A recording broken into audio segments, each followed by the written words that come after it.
Facebook question. This comes from Jamie Good. Is there any way we can get another street light by the crosswalk when you are leaving main base towards north area, right before the flight line where the Japanese nationals cross? At night it is so dark and the uniforms are dark, which makes them extremely hard to see.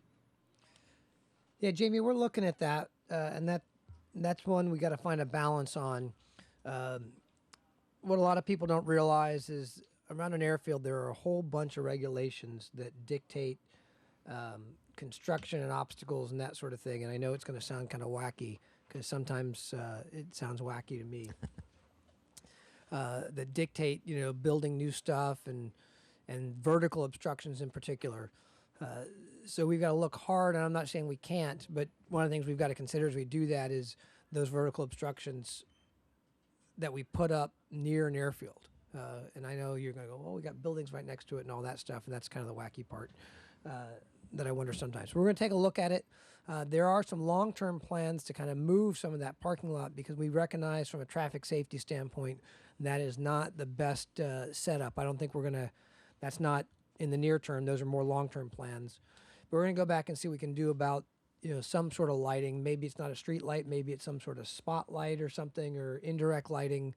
But we'll go take a look at it because we know what you're talking about. Good question, Jamie. Thank you for writing in.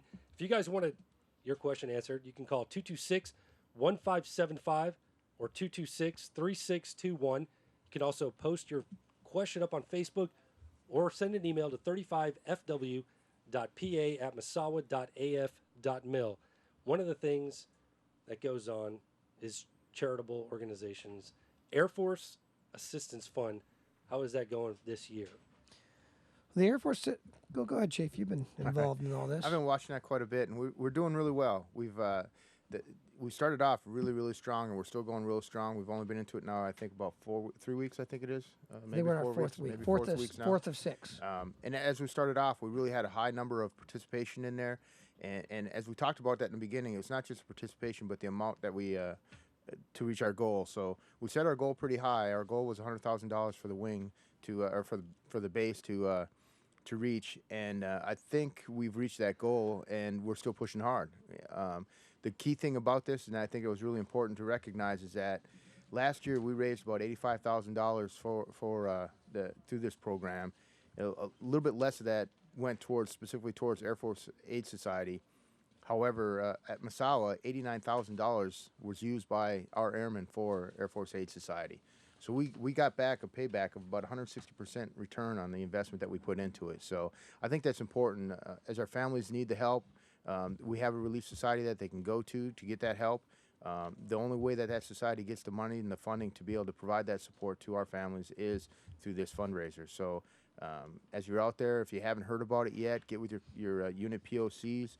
Senior Master Sergeant Finley is the overall POC for the wing. He's doing a great job getting the information out and working with the unit POCs. And so far, they've done a fantastic job of making sure, and our airmen and families and those that are putting money towards it have done a great job. As I said, we've reached our goal, and we're still pushing. I think there's 2 weeks left to keep going and push strong on it. And I think there's a bowling event coming up, and I'm drawing a blank. Yeah, no, sir. I'll tell you exactly. I happened to be there last night. It was last night, and they had 19 teams of 4 people each, and they raised about $820 just for Air Force Assistance Fund. Great. So they done a very good event last night. So thanks for Lieutenant Francis for leading that effort and making sure that happened. A great event. And I know that the Comm Squadron, the Comm Rockers, as they call themselves, did a burger burn yesterday and raised $500. Mm-hmm. So there's a lot of things, airmen helping airmen out there just raising money. And I know there's also the Naval, Navy Marine Corps Relief Society. Y'all just did one too. Right. So we appreciate all the helps going on across Misawa. And I'll give a shout out, I think, to MXS too. If I recall correctly, they are leading the way in terms of total money collected. So the leadership from all the folks in MXS are pushing that up. That's great. And not only in total dollars, but also sort of in per capita, they're doing great on that because they're a bigger squadron, and there's a lot of squadrons doing good, but they have been at the forefront of this since the beginning, and it's good to see. I'm going to do a little schmoozing here myself, sir, because I know that AFN has also done pretty well. Oh, that's true. Very small unit, but they've got a very high percentage of donations. So are you impressed? I am impressed. Yes. I am Oh, impressed. look at that. Finally, I'm impressed. The chief is impressed with AFN after all those commercials. He is now admitting that he's impressed. Way to go, Chief. Not impressed. They're not. They're not. I am. Now, with all the money being raised, can I use that for my road tax? That would be nice. Cause No, but because you do get COLA, you still have some money left over to pay that road tax. That's right. When is that coming up? That is coming up next week. It is road tax week, and everyone kind of, if you don't realize, we get a pretty good deal with road tax, because if you're a typical Japanese citizen, then you go down to Hachinoi and you stand in line and you go pay your road tax to a Japanese-speaking person who has all that stuff.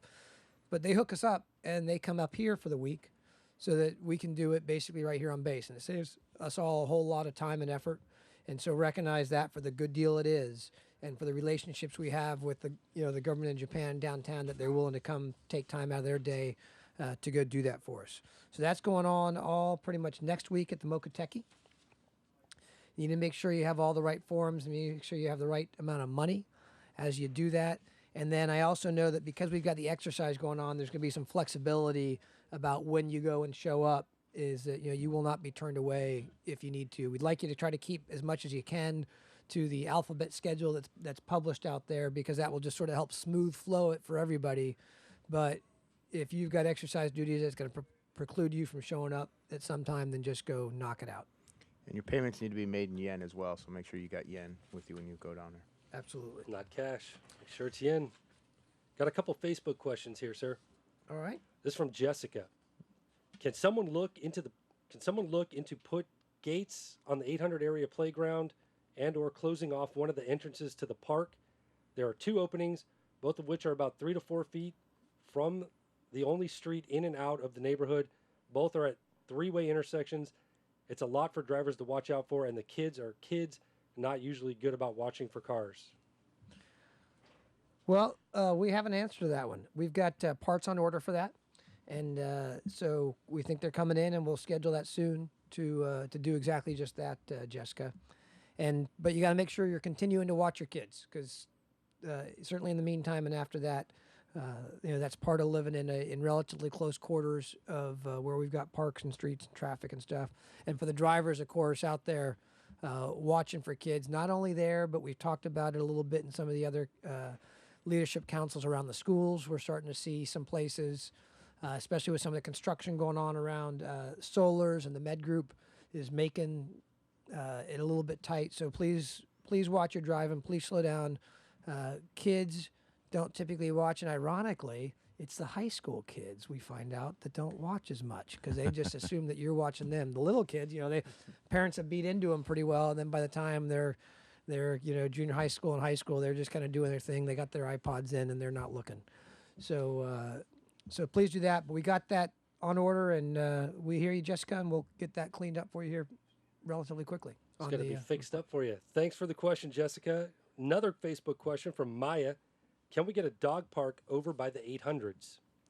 I think there are currently 3 dog parks. One is at the beach, one is in North area, and one is South area. And they're challenging enough, and it's an indirect answer to say not at this time, but it is challenging enough just to take care of those 3 existing pet parks, because people don't take care of them. And I know that sounds very negative. It's not meant to be, but if we had more people to take care of the pet parks, we'd probably get more. But at this time, we're trying to take care of the 3 that we do have. So I welcome your comments there, boss, on that one. Yeah, we don't have a contract to pick up dog poop, and we don't.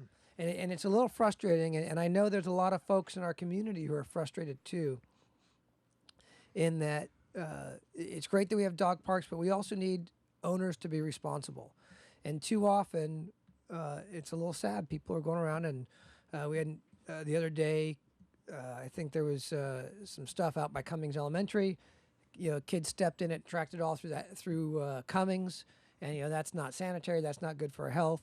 I see pictures of tower balconies covered with crap from pets. Areas at towers around in the corners that are covered in crap because people do not pick up after their pets. And the same thing at the dog parks. And I know there's also a lot of people, and I thank you for it. I wish you didn't have to do it, but there's a lot of people who go out in the dog parks and pick up more than their fair share. So we're working on that, but I'm disinclined right now to do more until we can start being responsible for the ones we got, and we're struggling with that. And if the community can kind of show us collectively, and none of us want to be the dog poop police either, because we've got other things to be doing on that. So that's kind of where we sit with that, Maya. Is right now I don't think that's in the cards. And I would also, since we brought the topic up, ask for everyone's help to take care of the ones we got and treat those well and be respectful of our community on that. And the engineers have ordered some of those holders that have the dog poop bags in it and the containers you can throw them in there. So if you happen to leave your house and forgot your bag, which you really shouldn't, but if you happen to do that, there are going to be some containers out now in those areas to be able to help you pick up and not forget to pick up after your pet. So. Okay. It is okay to say poop on the radio, ain't it? I think so. Okay. Yes. Hey, can I circle back on a couple things? We had the question earlier about the street light over by the area where you're coming out of main base, you're going down the hill towards the north area that's not lit real well. And so our great team behind the scenes, you don't see the magic going on down the halls and on the phones and And stuff. it's magic. It's magical. So they handed me a couple notes, which there's kind of two mitigation things going on right now. One is the JASDAF, the Japan Air Self-Defense Force, or the Kokujiatai, which is the Japanese word for it. They've relocated a couple of their smaller lights to try to improve the lighting. And then our civil engineers and the JASDAF are going to go in on a joint effort to build a sidewalk on the west side that will divert some of the pedestrians, we think, to a better flow. And sorry, it's already been built, excuse me, on there. Putting in new lights and power, though, down there is not cheap. It's about $100,000, because you got to run the power down there and get the lights up. And then it, again, creates the obstruction. So the traffic safety group they think because of these mitigations, we've got enough under control between the sidewalk and some of the smaller lights that we think it's okay. We will keep an eye on it, though. And again, we talked about the long term on there. And then the other thing is, just like the other places, everyone needs to know that it is not our best place on base for lighting and stuff. So use caution. Drive slow through there. The extra 5 seconds it takes you just to slow down is probably not even 5 seconds. It's probably 2 seconds. Is worth it. Thanks for the. Sorry. Nope. Just thanks for the questions. If you guys want to get your questions answered, please call 226-1575 or 226-3621. You can go to Facebook, drop your request on there, or drop your question on there. It will be addressed. I'm so used to saying request because I do an all request show. Or you can send an email to 35th Fighter Wing 35fw.pa@misawa.af.mil. We're going to take a quick break right now. Jason Aldean, why?